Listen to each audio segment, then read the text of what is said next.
अस्सलाम वालेकुम। तफ्तीशी न्यूज़ में आपको खुशामदीद कहते हैं। बहुत ज़्यादा बेहतरीन खुशखबरी की तरफ आपको, जैसा कि आपको मालूम है, और ये एक आम सी जो है ना मिसाल ये है कि कवल के फूल कीचड़ में खिलते हैं। इस वक्त हम मौजूद है कराची के सबसे पसमानदा औरंगी टाउन का सबसे पसमानदा इलाका फ़कीर कॉलोनी, मगर गोहर नायाब जो है ना वो कहीं से भी अल्लाह सुब्हाना व तआला बना सकते हैं। तो नादिर बलोच साहब हमारे पास यहाँ मौजूद है, जो कि 2 दिन पहले थाईलैंड के जो भी फाइटर है, जिस जो है ना डिपार्टमेंट से भी उनका ताल्लुक है, चाहे वो मार्शल आर्ट हो, कोई भी हो, या बॉक्सिंग हो, उनसे लड़ना आसान नहीं। वो इंतहाई सख्त जान बॉक्सर होते हैं, मगर ये हमारे बलोच भाई है, ये भी किसी से कम नहीं है। तो वो बहुत बेहतरीन, जो कि आधे घंटे से ज़्यादा पे मुहित मुकाबला, ये प्लेयर हजरात को पता होगा कि कितना स्टेमिना चाहिए। और माशाल्लाह जो है ना नादिर बलोच न सिर्फ पाकिस्तान कराची बल्कि फ़कीर कॉलोनी के भी नाम उन्होंने इतना रोशन कर दिया, भले कि फ़कीर कॉलोनी का इलाका खुद रोशन नहीं है। बहरहाल यहाँ पे ये हीरे, ये मोती जो है ना पाए जाते हैं। तो सबसे पहले तो हम जो है ना उनको बधाई देते हैं, इनको यानी मुबारकबाद पूरे पाकिस्तान बल्कि पूरे मुसलमानों की जानिब से, ठीक है ना, नादिर बलोच साहब को। और आइए इनसे पूछते हैं कि इनके सफ़र और फाइट कैसे रहा। अस्सलाम वालेकुम सर।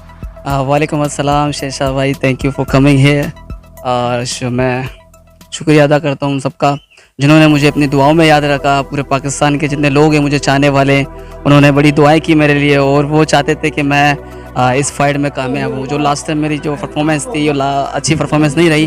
कोशिशें तो मेरी अच्छी थी, जो किस्मत में लिखा होता है वही होता है। इस मरतबा मैंने अपनी हार्ड वर्क इतनी ज़्यादा की थी कि मैंने अपनी जी जान लगा दी थी इस फाइट के लिए। जिस फाइट के साथ मेरे फाइटर के साथ मेरी फ़ाइट थी, वो फाइटर मतलब उसकी फ़ाइटें ज़्यादा फ़ाइटें थी, तकरीबन उसकी फ़ाइटें 35 के करीब फ़ाइटें थे। उसमें जो 25 विन किया था, और उसके अलावा उसने 18 को नॉकआउट किया था, नॉकडाउन किया था। 18 को नॉक हो, तो उसको चैलेंज मैंने खुद दिया था टाइटल फाइट के लिए। अल्हम्दुलिल्लाह जो मेरा रिकॉर्ड था वो 11 था, 1 लॉसेस 10 विन और 8 के होस्ट, जो 8 को मैंने नॉकआउट किया था। तो मेरे हिसाब से वो मेरे लिए काफ़ी टफ था, स्ट्रॉन्ग था। तो मुझे काफ़ी लोगों ने एडवाइस दिया कि यार आप ये फाइट अभी मत खेलें, आप इतने स्ट्रॉन्ग नहीं है, वो जो तुम्हारा फाइटर है वो स्ट्रॉन्ग है। मैंने बोला यार मैं नादिर साहब मैं आपसे बात करूं कि थाईलैंड, वो मैंने भी थोड़ी फाइट देखी, वो तो मुझे कुछ ज़्यादा ही स्ट्रॉन्ग लगा। मेरा खासा दुआएं लगी आपको। जी बिल्कुल, मैं यही कह रहा हूँ कि वो फाइटर बहुत ही स्ट्रॉन्ग था। जितनी पंचिंग मैंने उसको की है, और मेरे निकल्स और मेरे एल्बोस में पेन होना शुरू हो गया। जब मैं जितनी पंचिंग उसको करता रह रहा हूँ, उसको कम्बिनेशन पंचिंग, लॉन्ग पंचिंग, जैब पंचिंग, पावर पंचिंग, उसको तो कोई महसूस भी नहीं हो रहा था। बहरहाल समझ लो जो पंचिंग मैंने की, उसके बाद स्कोरिंग किया, ये सब हमारे फैमिलीज़ की दुआ है, मेरे माँ बाप की दुआ है, मेरे जितने मेरे चाहने बेशक बेशक दुआएं थे, उनकी दुआओं की वजह से मैं पॉइंट डिसीजन में मैंने अल्हम्दुलिल्लाह पॉइंट कहते हैं कि स्कोर ज़्यादा। स्कोर की वजह से मैं जीत गया। अगर अदरवाइज़ अगर मैं स्कोरिंग नहीं करता, शायद मुझे लगता है कि वो मुझे फाइटर विन करता। तो आपको जो माशाल्लाह बहुत सारे इंटरनेशनल और नेशनल फाइट्स आपने खेली है, सबसे मुश्किल फाइट कौन सी? ये मेरे कैरियर का एमेचर के अलावा जो ये प्रोफेशनल का मेरे कैरियर का दूसरा टफ फाइट था मेरे लिए, बहुत ही टफ।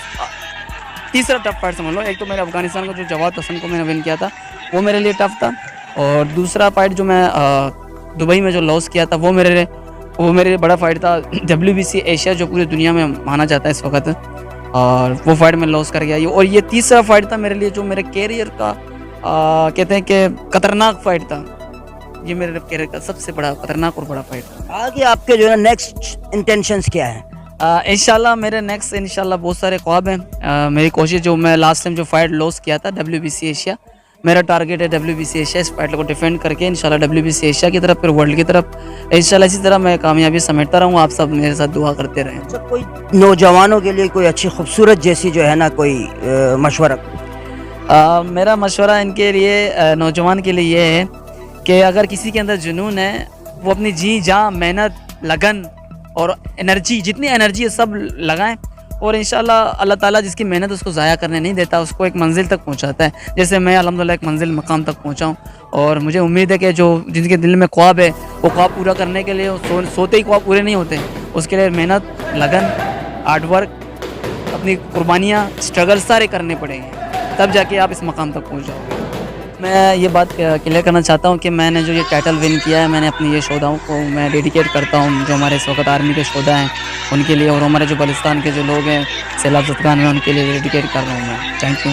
बहुत शुक्रिया। ये माशाल्लाह जिस तरह खूबसूरत फाइटर है, इनकी बातें भी एक यानी मोतियों के मानिंद है कि देखो लोग अपने शोधा को जो याद करते हैं तो वही आगे बढ़ते हैं। तो माशाल्लाह मैं अप्रिशिएट करूँगा नादिर बलोच साहब को कि इन्होंने अपने जो शोहदा हैं, ज़ाहिर है हमारे शोहदा यानी बिल्कुल इंटरनेशनल लेवल पे जो है ना वो काम करते हैं तो उनको डेडिकेट करते हैं। और ये एक छोटा सा जो है ना एक इलाका फ़कीर कॉलोनी का, ये आप देख भी रहे होंगे स्क्रीन पे, तो यहाँ से ये कहते हैं कवल का फूल है और यहीं से, और इसके अलावा गोहरा नायाब में हम अल्लाह सुब्हाना व तआला से जो है ना दिली दुआ इनके लिए करते कि अल्लाह सुब्हाना व तआला इनको मज़ीद आगे आ जाके वर्ल्ड और यूनिवर्सल लेवल पे भी इनको कामयाबी दे, ताकि हम इसी तरह आए और उनकी खुशियों में इनके शाना बशाना चले। मज़ीद ऐसे प्रोग्रामों में हमारे साथ रहेगा तफ्तीश न्यूज़ से शहनशाह फ़ानी।